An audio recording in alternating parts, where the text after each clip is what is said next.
Antes de mais nada, eu gostaria de dizer uma coisa que me passou pela cabeça agora ao conversar com o nosso presidente Silvio César Alves, a qual eu também agradeço pela oportunidade aqui, Silvio. O Silvio é o nosso presidente, mas ele também é, sobretudo, meu amigo. Nós estivemos ali na UERJ, pelos corredores da UERJ, no mestrado, no doutorado, não é mesmo, Silvio? E nós tivemos um grande professor, que eu faço questão de homenagear aqui hoje, que muitos de vocês conheceram, o saudoso professor José Carlos Barcelos, de literatura portuguesa. Ele foi meu orientador no mestrado. E por que eu estou falando aqui do professor José Carlos Barcelos? Porque ele sempre dizia poemas em suas aulas, e um dos que ele mais gostava era o Gato que Brincas na Rua, professor Jerônimo. Então, eu gostaria de abrir aqui com o Gato que Brincas na Rua, se o senhor me permite, em homenagem ao professor José Carlos Barcelos e também em sua homenagem. Gato que brincas na rua. Gato que brincas na rua, como se fosse na cama. Invejo a sorte que é tua, porque nem sorte se chama. Bom servo das leis fatais que regem pedras e gentes, que tens instintos gerais e sentes só o que sentes. És feliz porque és assim. Todo nada que és é teu. Eu vejo-me e estou sem mim. Conheço-me e não sou eu.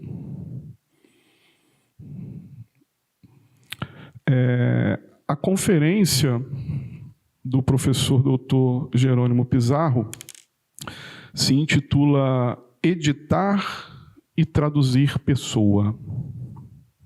Uma breve apresentação, se isso é possível, né, professor? Uma brevíssima apresentação do professor Jerônimo. Jerônimo Pizarro é professor da Universidade de Los Andes e titular da Cátedra de Estudos Portugueses do Instituto Camões, na Colômbia.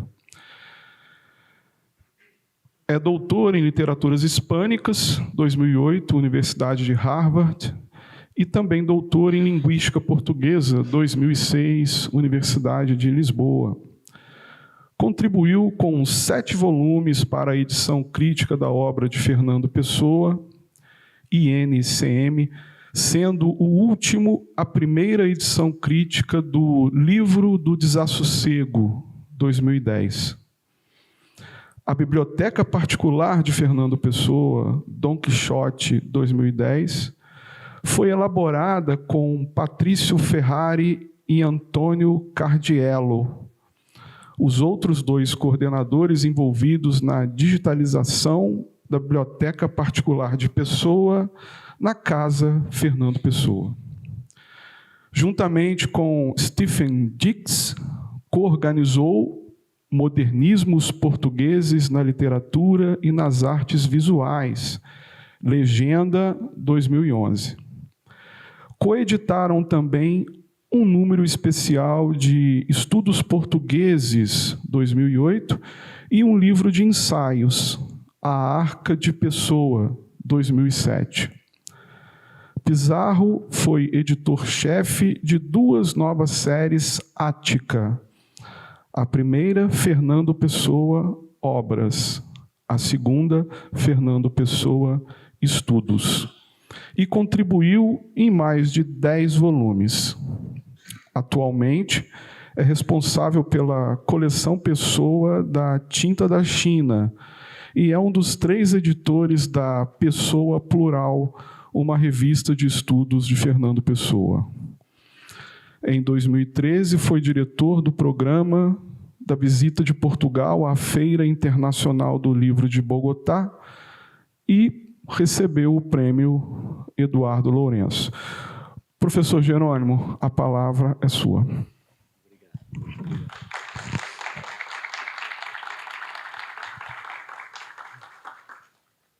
muitíssimo obrigado pelo convite, por esta oportunidade para estar pela primeira vez em Londrina e estar num congresso tão importante como este de Abraplip.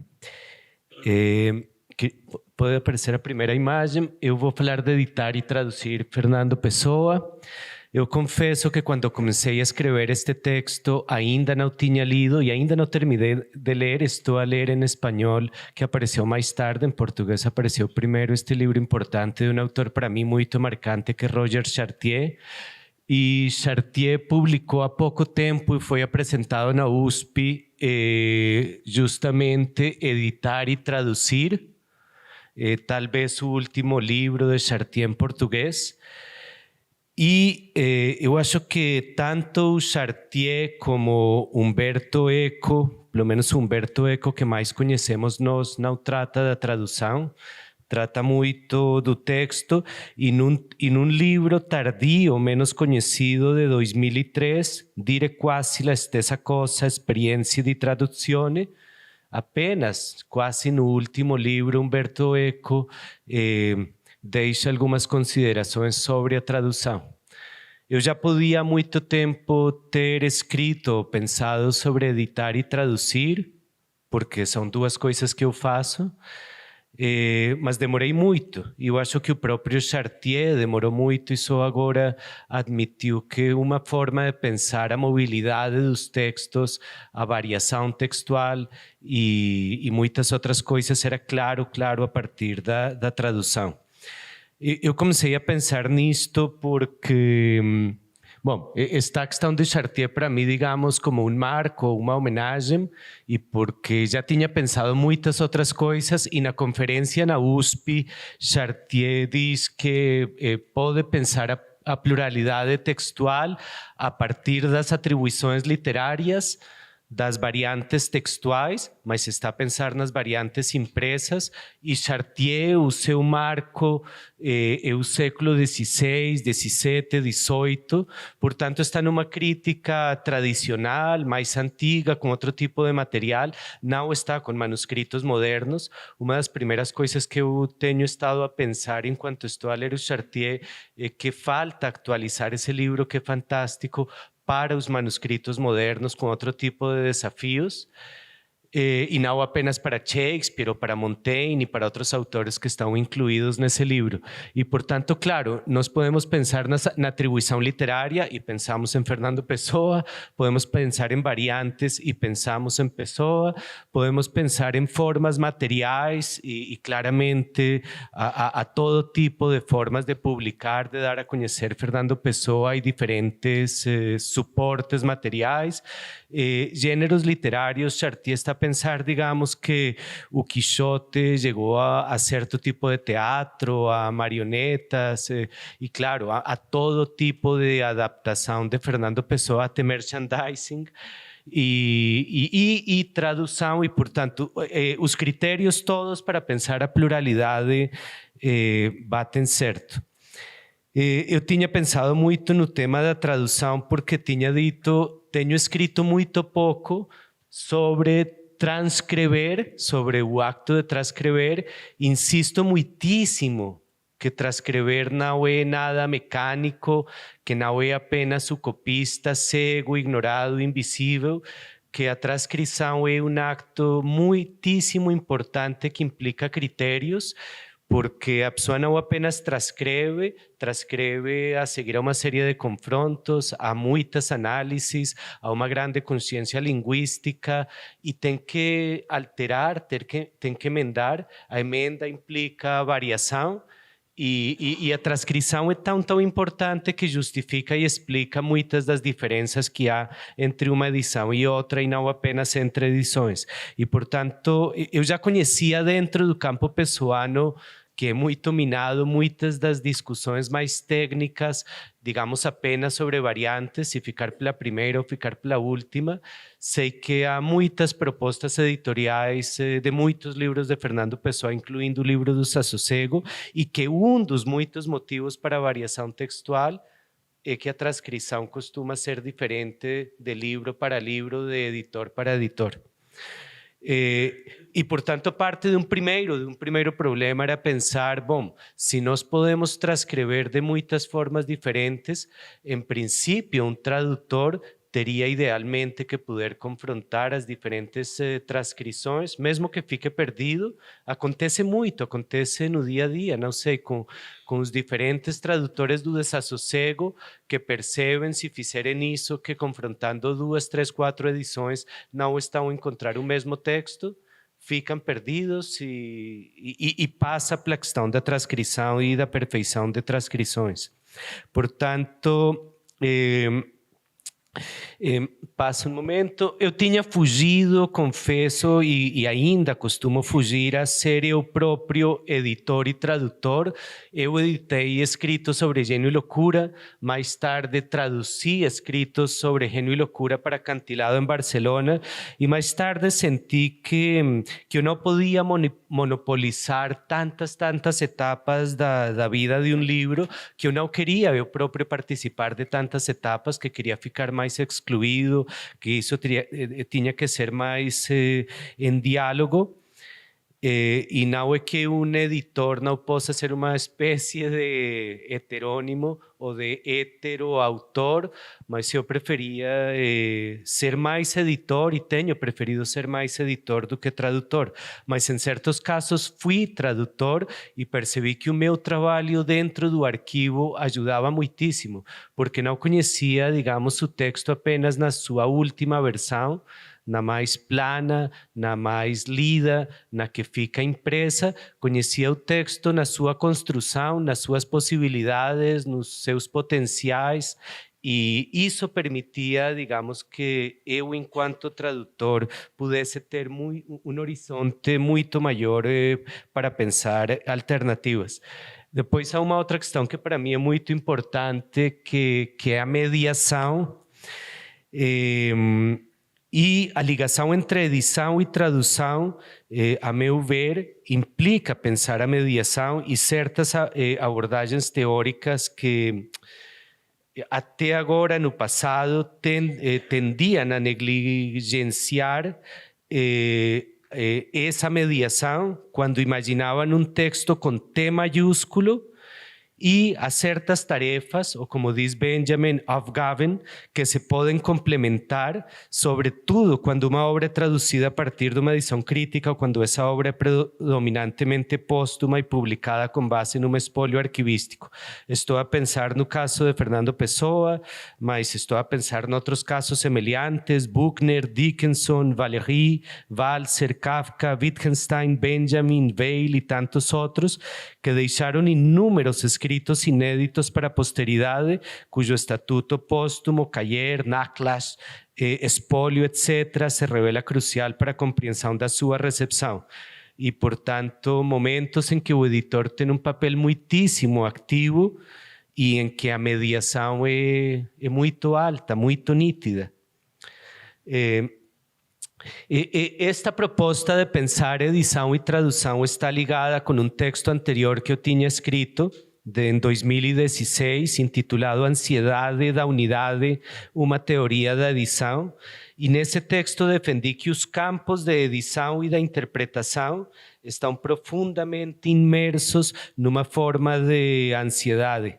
A ansiedade da unidade, tanto a interpretação, quando se centra na intenção do autor, na intenção da obra ou na intenção do leitor, e essa palavra intenção é muito difícil, como a edição, quando se ocupa das intenções finais do autor, do estabelecimento de um texto base, parecem muitas vezes incapazes de se libertar desse anseio de unidade e de se adaptar à existência da multiplicidade.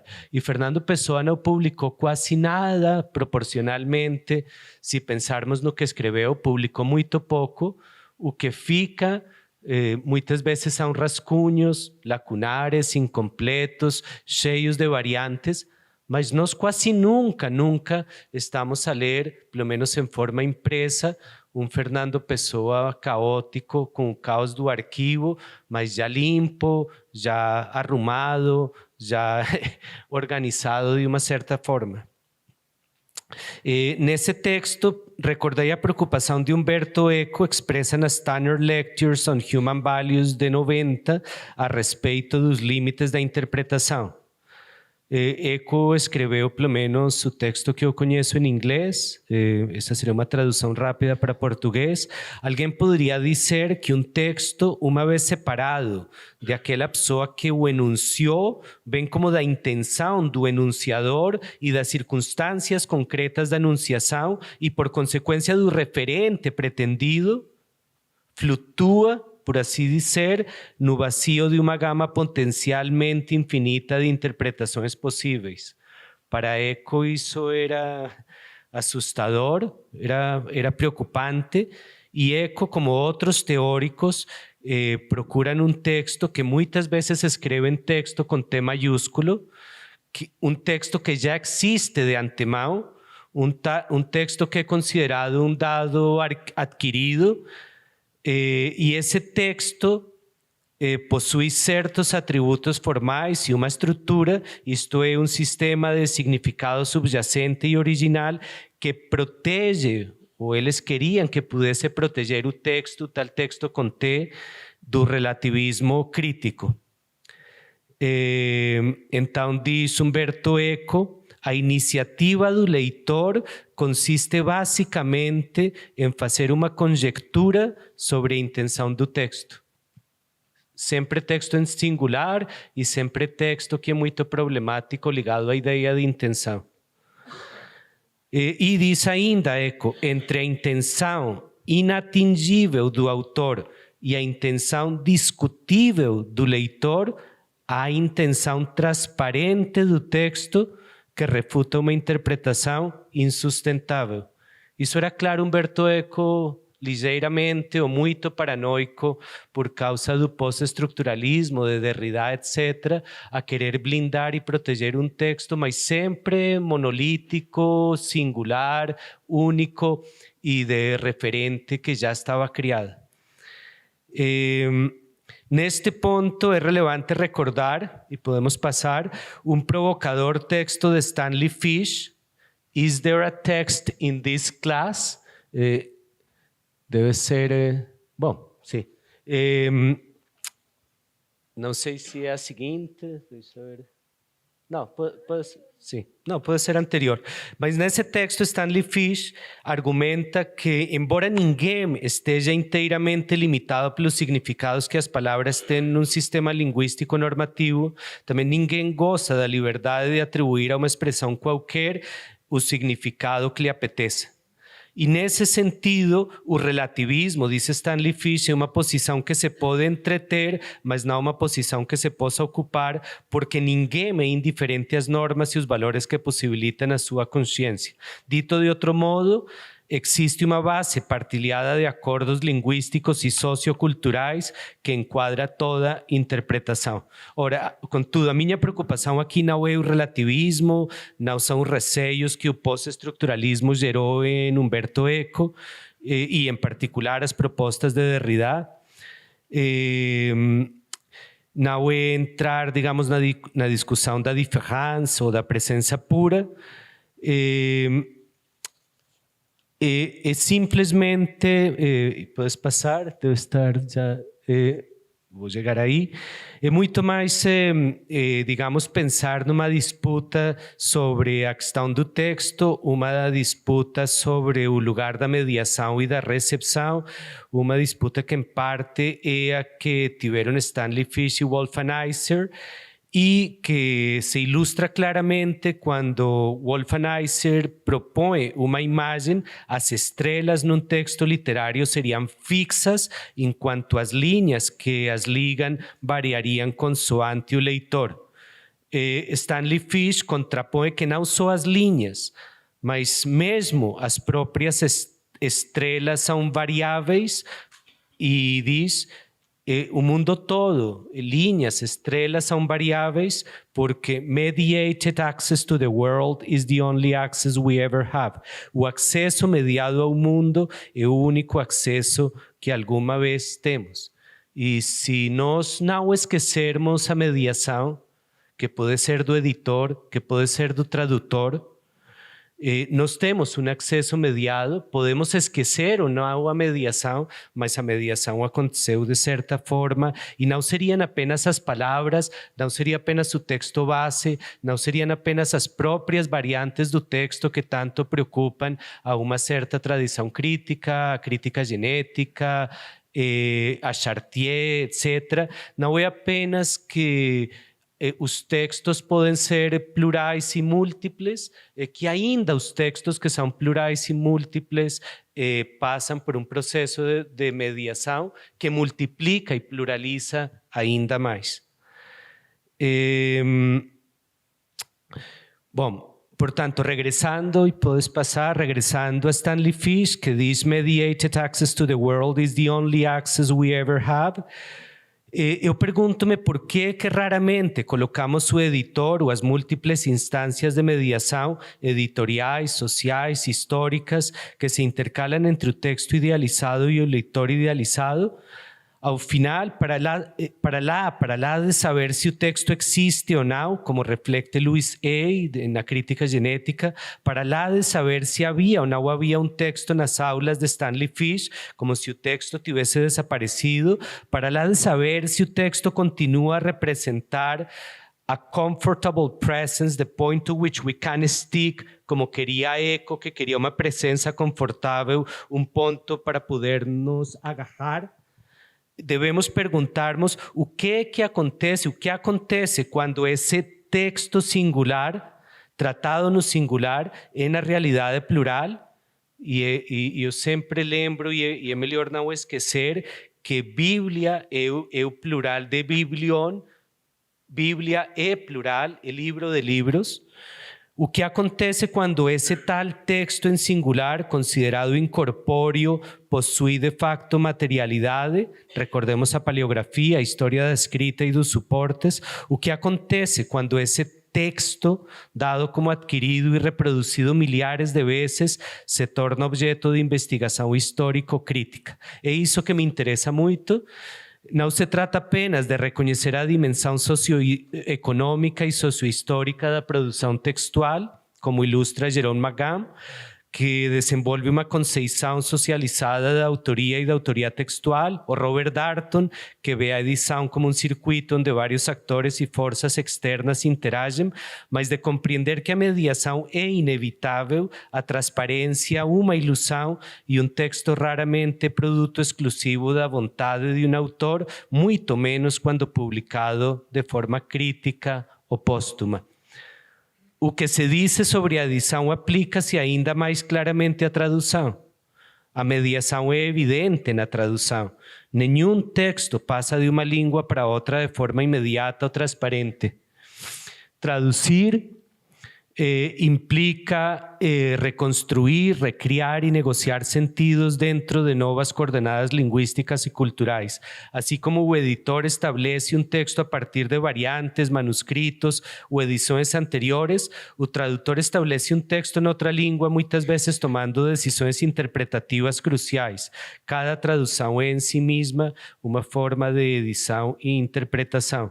Ignorar essa mediação seria tão ingênuo como acreditar que Deus fala a nossa língua, esquecendo a multiplicidade de línguas, culturas e tradições, ou como imaginar, seguindo Alberto Caeiro, que escrevemos numa folha invisível alojada no nosso pensamento, e Alberto Caeiro diz, escrevo versos num papel que está no meu pensamento, como se não passasse por materialidade nenhuma, como se fosse pura e perfeitamente inspirado.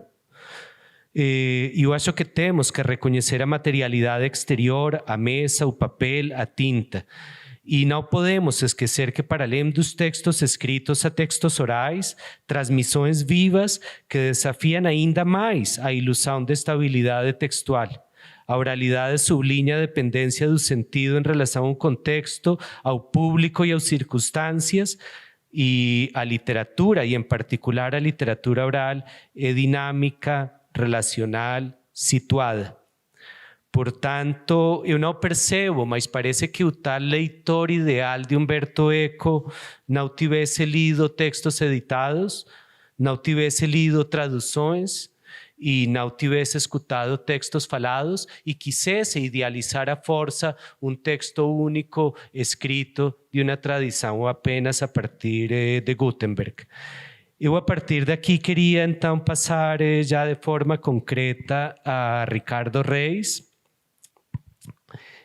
Há 3 poemas de Ricardo Reis que já devem estar distribuídos, e porque eu editei Ricardo Reis já uma década atrás, quase em 2016, mas apenas este ano foi publicada a tradução espanhola.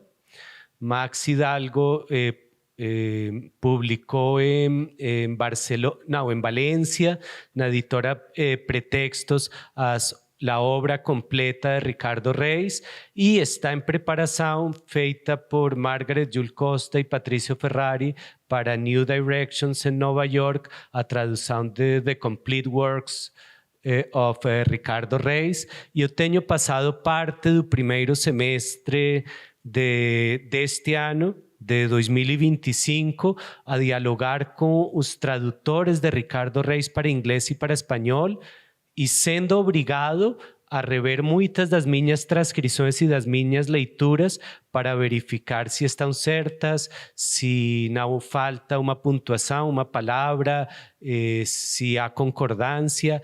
E a tradução para inglês e para espanhol obrigou-me a revisitar Ricardo Reis, obrigou-nos a aperfeiçoar algumas leituras, e alguns dos melhores leitores nós já sabíamos se são os tradutores, e eu só posso agradecer a 3, 4 tradutores com os que tenho estado em contato para poder aperfeiçoar o corpus de Ricardo Reis. Então, no caso de Ricardo Reis, eu confesso que eu tinha preconceito. Eu imaginava Ricardo Reis ser clássico, Ricardo Reis tem que representar alguma forma de perfeição. E qual seria a minha grande surpresa, percebendo que o heterônimo clássico de Pessoa não apresentava uma obra mais completa, estável ou cristalina, não? Pelo contrário, talvez a obra mais fragmentária, heterogênea, inacabada, problemática textualmente seja do Ricardo Reis. Novamente, era preconceito que eu tinha, quer dizer, eu não tinha que juntar as coisas, mas eu podia pensar que o heterônimo que diz que a sua teoria estética é mais o fragmento é Álvaro de Campos, que escreve de forma mais episódica, e que então tinha que ser Campos o mais fragmentário e inacabado. Não. Dos 3 heterônimos, o mais complexo textualmente para poder imaginar texto no singular é Ricardo Reis. E, portanto, pode ser classicista ou neoclassicista, mas é Ricardo Reis. E Ricardo Reis foi editado, pelo menos no início, e pensado com esse preconceito que eu tinha. Então, digamos, um grande investigador e professor, Silva Belchior, em 83, estudou as fontes latinas de Pessoa, propôs emendas às odes de Ricardo Reis e defendeu, que é a parte mais difícil, defendeu em 83 que a obra de Ricardo Reis não deveria incluir poemas inacabados ou composições que fossem variantes de outras, e que tínhamos, digamos, que limpar certo Ricardo Reis. Cito, então, sonhando com... bom, não, isto ainda sou eu, sonhando com uma talvez perfeição classicista, o classicista Silva Belchior idealizou Ricardo Reis mais perfeito, excluindo poemas. Então, digamos, excluindo poemas como a famosa ode dos jogadores de xadrez, ou poemas como Ouvi contar que outrora, apenas porque o verso 83 não é decassilábico.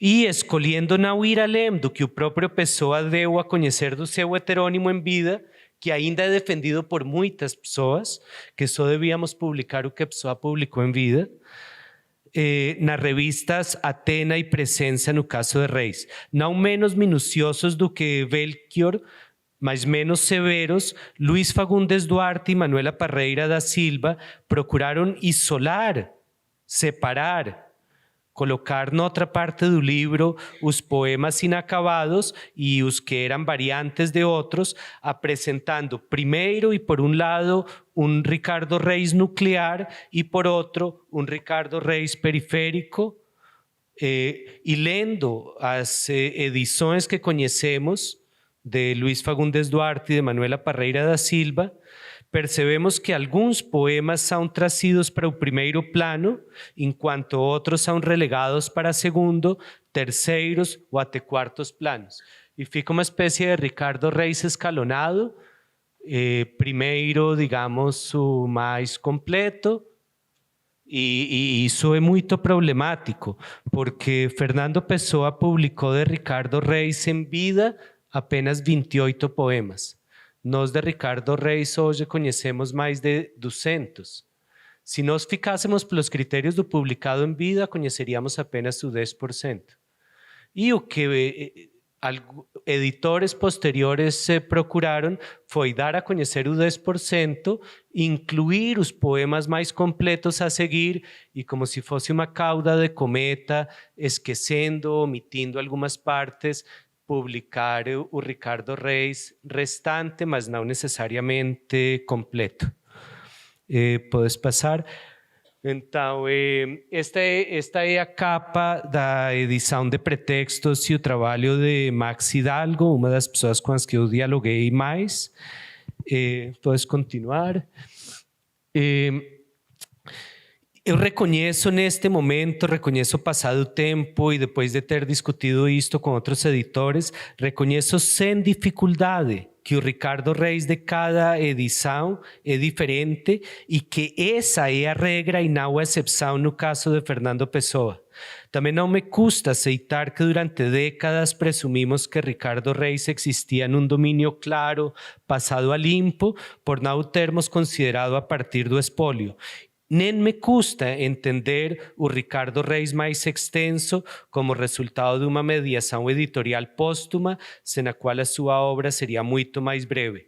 E o que se aplica a Ricardo Reis aplica-se quase sempre, em geral, a Fernando Pessoa. E, portanto, passo a 3 casos, exemplos para ilustrar a situação, digamos, de Ricardo Reis. O primeiro é o poema em 2 páginas, que está grafado, Nahuatl, uma ode de 1916, da qual se conhecem 3 versões dactilografadas.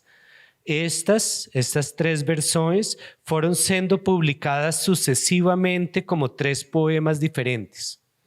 Primeiro em 1994 e depois... Portanto, primeiro Luís Fagundes Duarte e depois, separando uma versão das outras e relegando estas últimas para a secção final, uma tal secção de poemas de atribuição problemática na edição de Manuela Parreira da Silva. E, finalmente, que foi o que eu fiz na Tinta da China em 2016, publicando a última versão no texto crítico e as 2 anteriores nas notas finais de 2016. Claro, a pergunta, e seguindo uma lógica de eliminatio codicum descriptorium, de eliminar o que pudesse ser excessivo ou muito repetitivo. Mas eu não sei se estamos perante uma repetição e se é preciso eliminar 2 e quais devemos eliminar. O que é verdade é que temos claramente uma situação do que Borges chamaria el outro el mismo, o outro o mesmo, que não sabemos se temos 3 poemas ou temos apenas um poema, se ficamos com a tal ansiedade da unidade por tentar apenas ter um poema e ainda temos que definir qual. Temos 3 variantes, versões muito parecidas, nenhuma delas manuscritas, as 3 datilografadas e talvez mais ou menos no mesmo momento em que o papel esteve na máquina. São concorrentes e os 3 editores, incluindo-me, que já passaram pelo Ricardo Reis, tentaram ficar com um poema dando a conhecer ou não dando a conhecer os outros dois, mas tentando sugerir que tínhamos um único poema.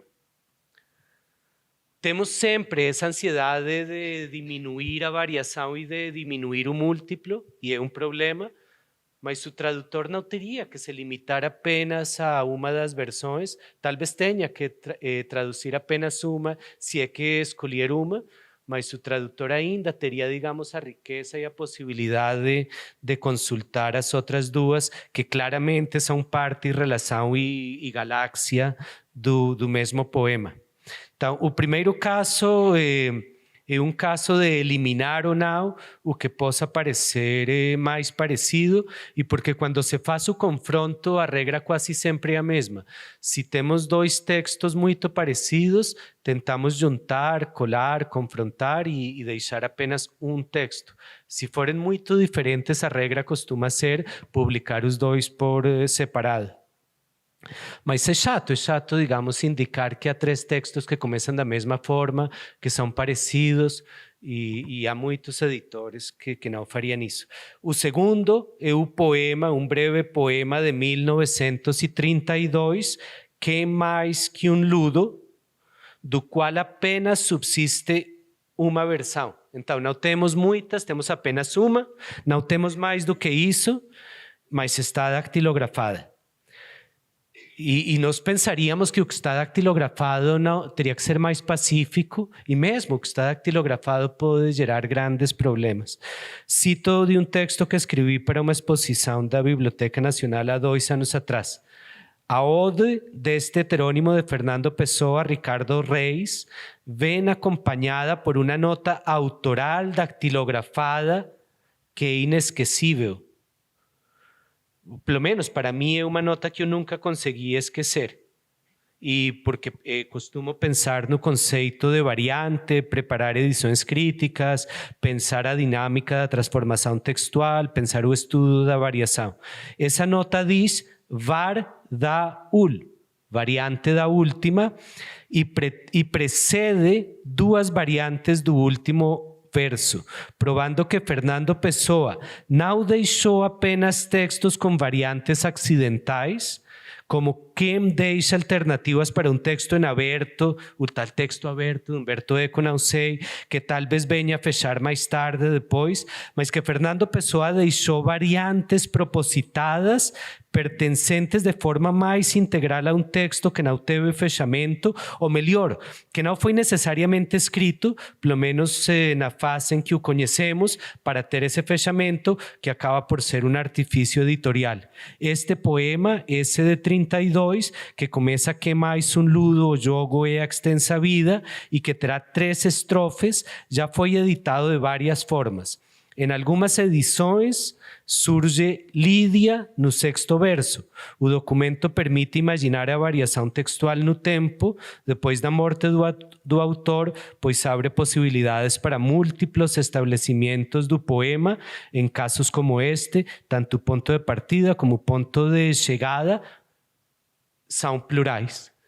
Podemos passar, então temos o primeiro caso, que é Nahuatl, o segundo, desculpa que eu esqueci, o segundo caso de variação no espólio de Pessoa, e para mim o que é fantástico é esta parte, quer dizer, não apenas temos que definir um número de versos, e isso pode variar, não apenas temos que ler o que está a lápis, não apenas temos que perceber a organização dos versos, como o próprio autor diz que está a deixar uma variante da última e a indicar que utiliza as variantes de forma consciente.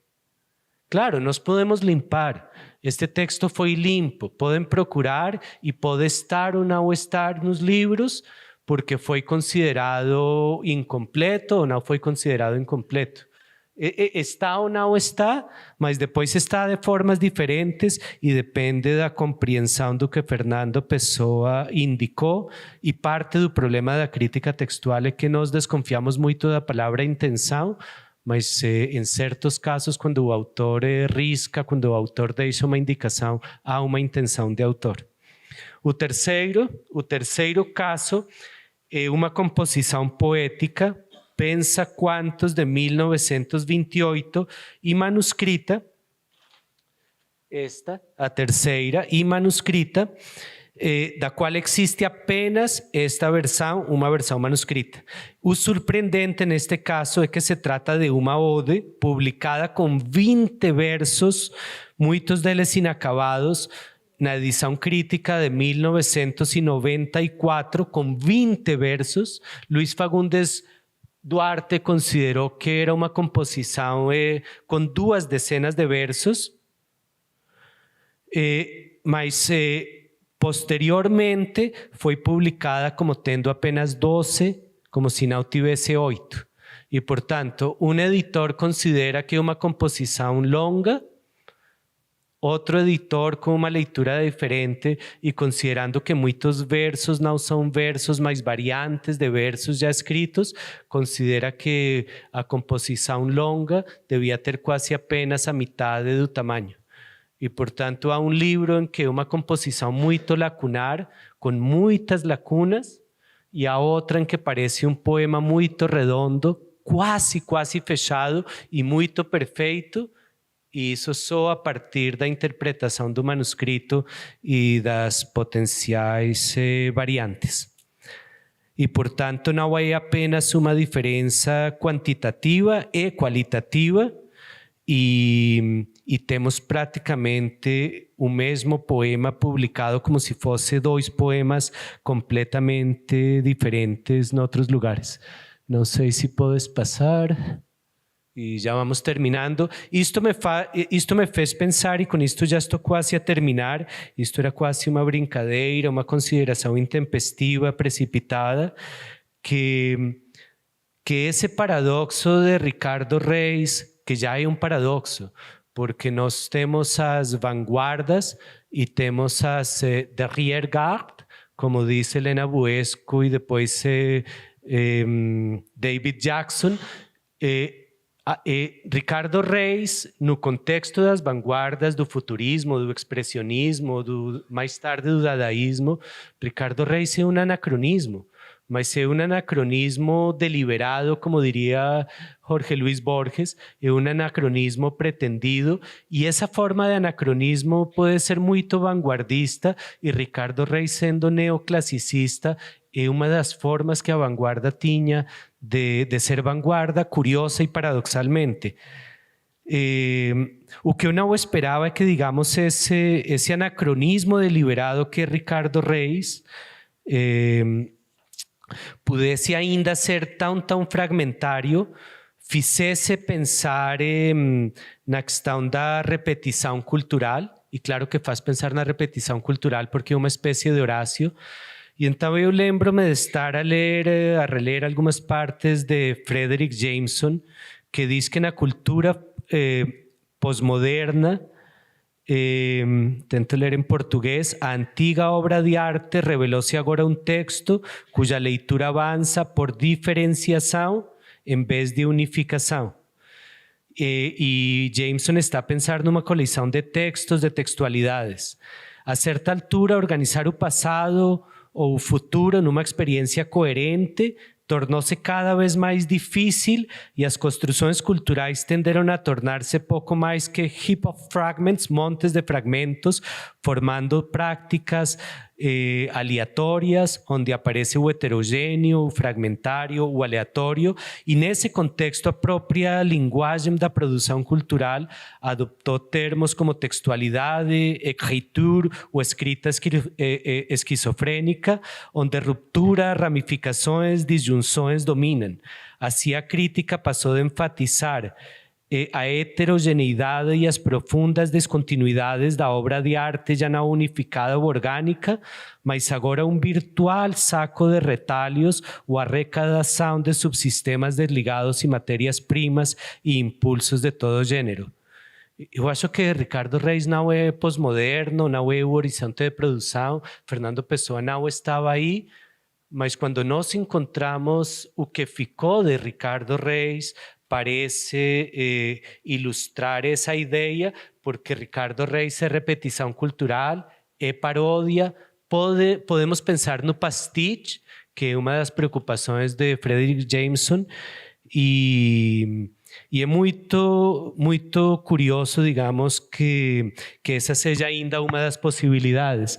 E não sei se se lembram, porque isso já desapareceu, mas foi a Casa Pessoa que durante muito tempo teve um poema de Ricardo Reis nas paredes, um poema que tem muitas variantes, nomeadamente uma parte, e que se nós considerarmos as variantes, não sei, podemos imaginar a partir do número de variantes, diversificando os poemas possíveis, milhões de poemas, e a Casa Fernando Pessoa deixou, a partir do mesmo poema, 10 possibilidades de reconstruir o poema.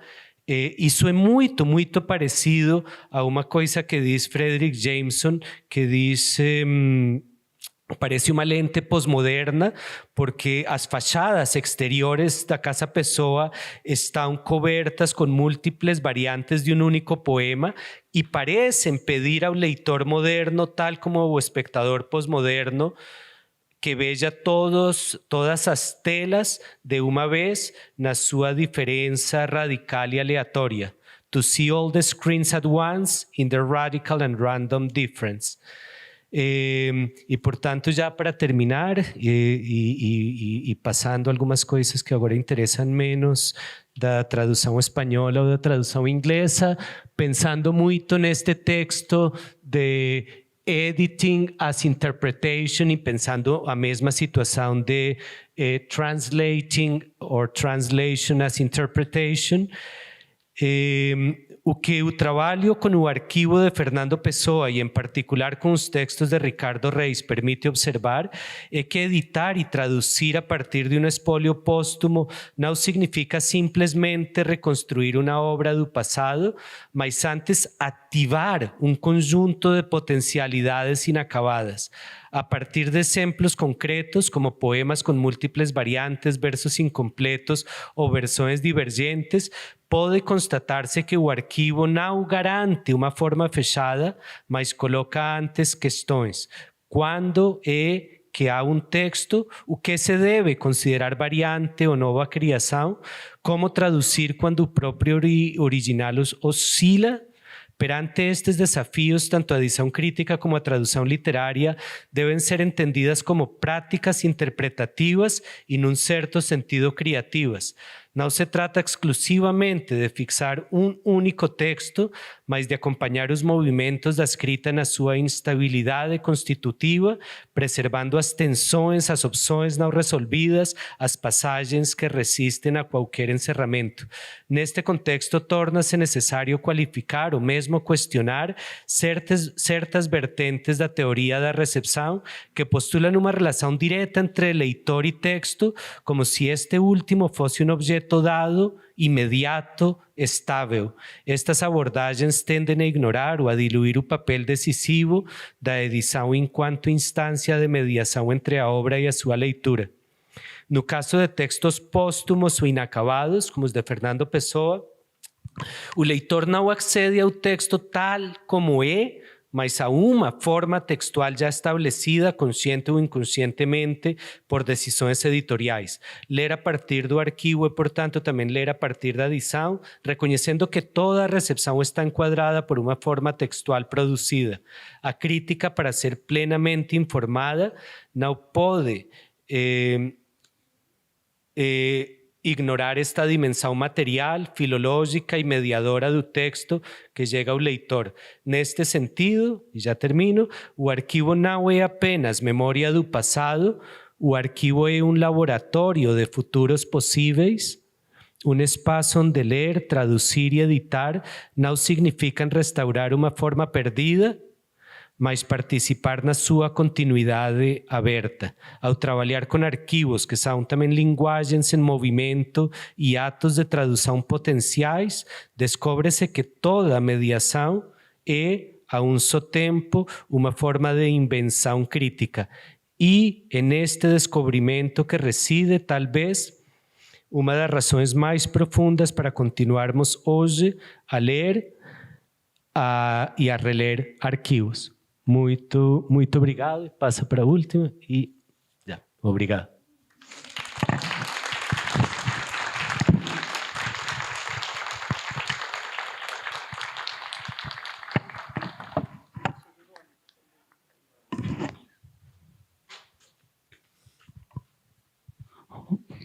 Bem, gostaríamos então de agradecer a conferência do professor Jerônimo. Gostaria até de perguntar para o Silvio se é possível a gente realizar algumas perguntas, pelo menos 2, porque terminou um pouquinho antes do tempo, né? Não sei se é possível. O que vocês acham?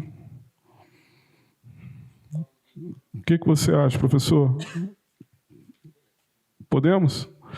Não, então, eu acho interessante o seguinte, eu fiquei muito impressionado com a fala do professor. Eu me lembrei muito, professor Jerônimo, quando o senhor diz assim, a questão da ansiedade na unidade, que foi uma questão muito dita aqui na sua fala, né? Aí, em 2 momentos, o senhor fala, mediação é crucial, a mediação é inevitável. Aí eu me lembrei, sabe do quê? Saindo um pouco da literatura portuguesa, eu me lembrei do Raymond Carver, contista americano, que teve uma polêmica recente com ele, recente assim de uns 5 anos, eu creio, envolvendo a questão dos seus contos, na maneira como os editores eles interferiam de uma forma assim, muito exagerada na contística do Carver, a ponto de diminuir demais ali o material, né? Aí eu fiquei pensando muito nisso. Como é possível, professor Jerônimo, evitar o sentimento de que, a depender da edição, né, a edição que é feita, por exemplo, a que o senhor mesmo faz, não se estaria, em certa medida, eu vou usar um termo aqui, eu não sei se é inapropriado, mas interferindo na obra pessoana, né? Porque a sensação que a gente vê ao vislumbrar os fragmentos pessoanos é como se o próprio Pessoa estivesse dando uma bênção para os futuros editores, no sentido do trabalho futuro. Parece que ele já estava reconhecendo isso, né? O que o senhor acha? O que o senhor poderia dizer a respeito disso, professor Jerônimo? Não, eu sempre entendi que era impossível não interferir, que era muito mais uma questão de como interferir, se a palavra for essa, mas que as coisas tinham ficado de uma forma em que nós só poderíamos transformar o que tinha ficado. Podemos ser mais tradicionais ou não. Eu estava a ouvir o Carlos Reis, digamos, a indicar que há 3 ou 4 livros dessa de Queiroz que considera que não são dessa de Queiroz. E então, claro que há livros que podemos considerar que são quase uma invenção editorial, mas que não teriam passado pela cabeça dessa de Queiroz. Mas muitos livros de Fernando Pessoa também não passaram pela cabeça da Pessoa, ou a maior parte. Pessoa nunca teria publicado, sei lá, páginas íntimas e de autointerpretação, mas está publicado e faz parte, digamos, do que consideramos o corpus. Então, interferir, eu acho que vamos continuar sempre.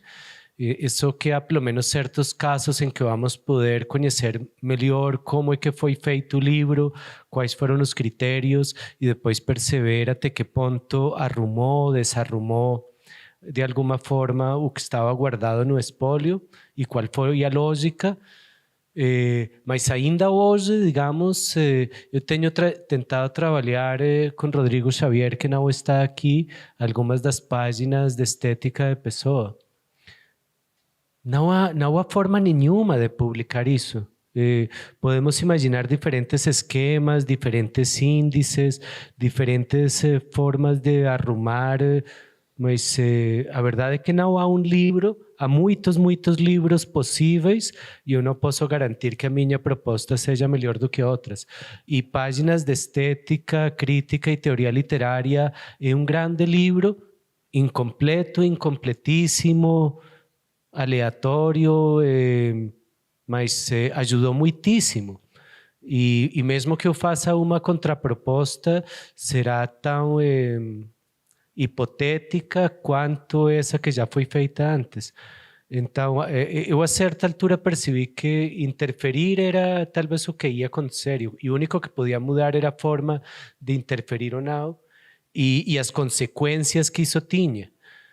Eu tenho falado ultimamente, só que ainda não foi publicada, digamos, a versão que estamos a trabalhar sobre A Hora do Diabo.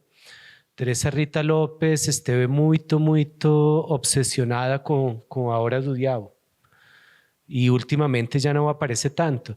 Mas Teresa Rita Lopes enganou-se, achou que era um texto quase da primeira ou da segunda adolescência de Fernando Pessoa, que era dos primeiros tempos, e não percebeu, por motivos que agora não interessam, que não era um texto de Fernando Pessoa com 20 anos ou menos, era um texto do ano da morte. E que isso mudava completamente a nossa leitura do texto e a forma de entender o texto e de contextualizar o texto. Então, a interpretação incide a forma de editar, os materiais a partir dos quais está a editar. Ela trabalhou muito tempo já com fotocópias e não com os materiais e com os autógrafos na biblioteca, mas tinham na sua universidade um grupo quase total de fotocópias do espólio todo, e a pessoa que trabalha com as fotocópias não está perante as mesmas indicações materiais e perante a mesma materialidade que a pessoa que pode trabalhar diretamente com as fontes.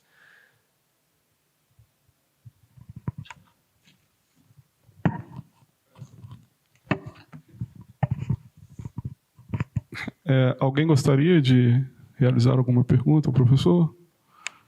Não, né? Professor Jerônimo Pizarro, muitíssimo obrigado e parabéns por toda a sua dedicação, empenho, e a gente sente que o senhor é verdadeiramente apaixonado pelo que faz, então isso é uma coisa incrível, muito obrigado. Então a gente encerra hoje, né, pessoal? Silvio, quer algum informe? Encerrou? Então, muito obrigado, pessoal. Encerramos aqui as conferências do dia. Muito obrigado, boa noite.